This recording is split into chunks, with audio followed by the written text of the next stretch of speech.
সাইদি সাহেবের বিরুদ্ধে মামলা দিল, তিনি জিনা করেছেন। মেয়েটাকে নিয়ে আসলো কোর্টে, তাজুল গেল জেরা করার জন্য। তাজুল এখন চিফ প্রসিকিউটর, শেরপুরের ছেলে তাজুল, তাজুল ইসলাম। তো সে বলছে, মা তুমি সাইদি সাহেবকে দেখেছো? কয় দেখেছি, আলকাতরার মতো। আচ্ছা, তোমার জন্ম কবে? মা 1975-এ। ঘটনা ঘটছে কবে? সব গায়েবী মামলা, আল্লাহ তোরে গায়েব করে দিছে। যত বানোয়াট মামলা, ঠিক না ঠিক?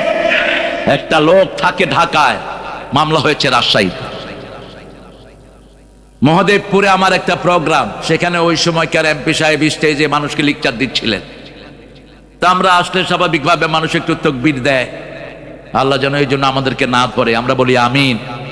লোকজন তাকবীর দিচ্ছে, ওই এমপি সাহেব বলে, কোরআন হাদিস কি আমরা কম জানি নাকি? তেতিল মুলকে মেনতে সে। যখনই বলছে তেতিল মুলকে মেনতে সে, মানুষের জুতা ছিটানো শুরু করছে। এবার তিনি আলাইশা ইমামের বিরুদ্ধে মামলা দিলেন।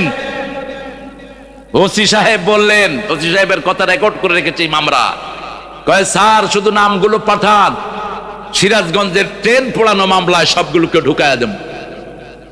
ওই বেটা ওসি, তুই এখন কোথায়? কোন মিথ্যা ওসির জায়গা বাংলাদেশে হবে না।